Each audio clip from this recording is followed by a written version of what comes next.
Hello, I'm Mel Crafting and welcome to my YouTube channel. This is going to be a quick review on these watercolor brush markers. First of all, you can find more details on these if you go over to my blog, which I'll link in the description below. These markers are called STA Aquarelle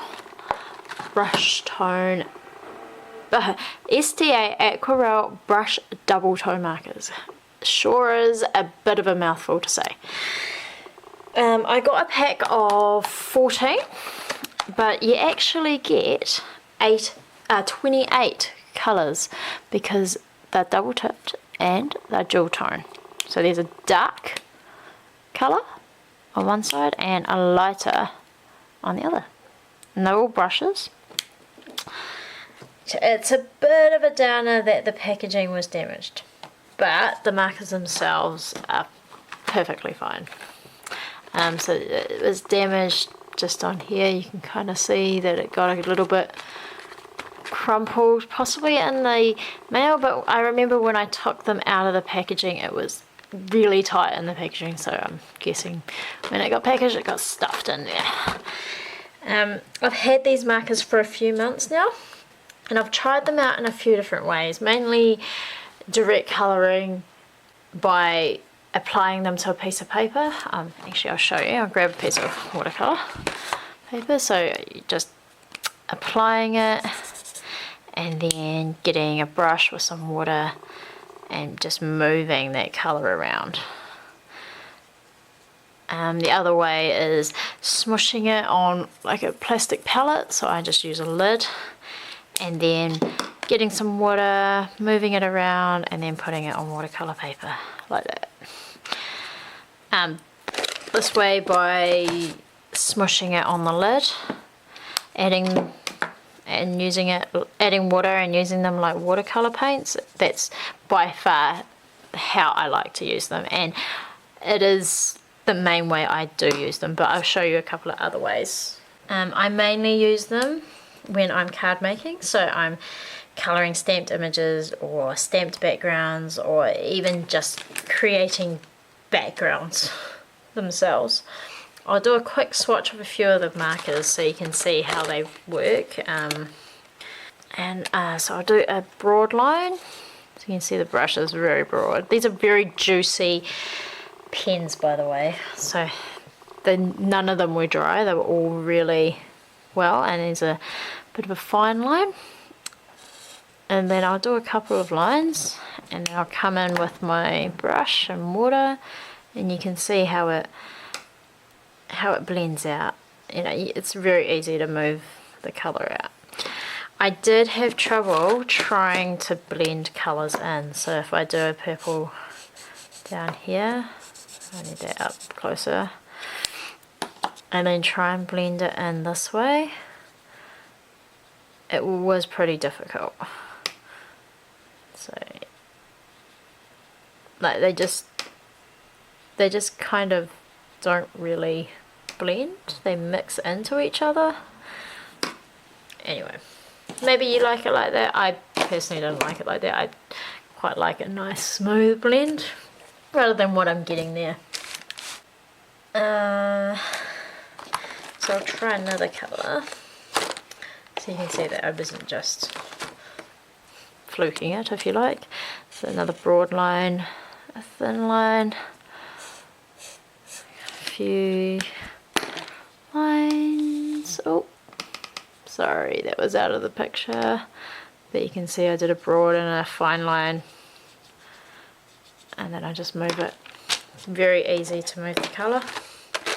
So I'll just do another one. So a broad line, a thin line, and a few colours, a few lines, and swatch it out. This one's not moving so well. I did find that the lighter colours, they don't move around so well, so you can see the edge of where I've put the marker line. The darker colours I definitely found easier. So if I do say a dark brown, you'll find it's easy. you'll find how easy I find it to move it with the water and blend it out. And see how that blends out quite easily. Yep.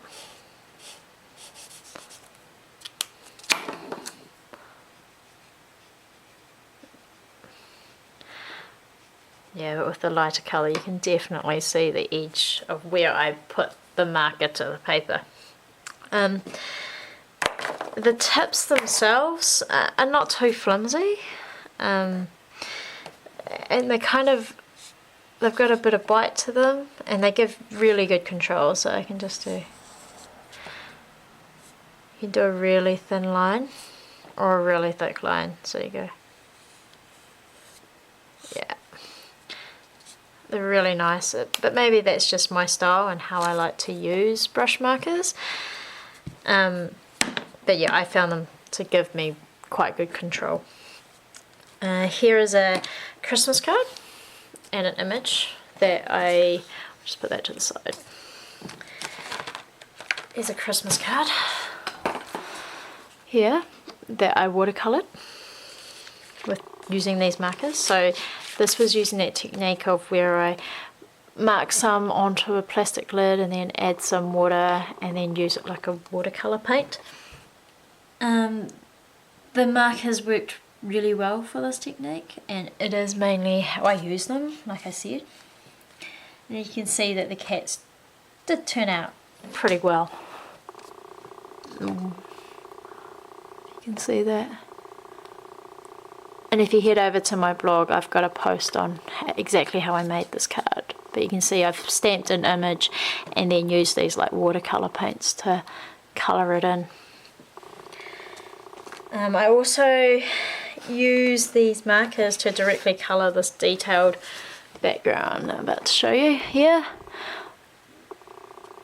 And as you can see in this section here, if I focus,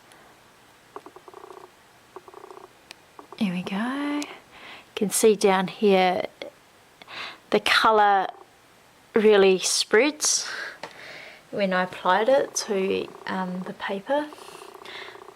So I don't recommend it for this, but I use this on watercolor paper as well because they're watercolor markers. Of course, I guess if you used a high quality card, you'd probably get a better result, but they're watercolor markers I'm reviewing, so I used watercolor paper. The final example I have is this random background I made. But you can see it does give a cool effect, like that watercolor, awesome watercolor effect if you're going for that. You can see how I had trouble blending colours next to each other into another, which is what I meant. And if you can see the example I did before, it's actually kind of gone all, it actually might not show very well, but you can see the colour's pretty much gone where I tried to blend it rather than it actually blending. Right, so what do I think of these markers overall? These markers here overall, which I bought off AliExpress for, what was it, $12.69 US.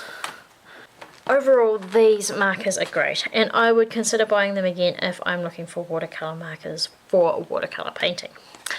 Be sure to check out my blog at melcrafting.blogspot.com, where you can find more details on this review, as well as examples of how I've used these markers in other card making projects. Thank you for watching my review. I hope you found it useful. Please leave a comment below if you'd like to see more review videos on crafting products. I'll be posting more crafting videos in the near future, like this card. And I'll make a card out of this background, which I'll post on the blog, and I'll do a process video on how I make the card on this channel. So if you like what you see and you want to see more, don't forget to subscribe and click the bell, And many thanks for spending time with me, and I hope to catch you next time. Bye!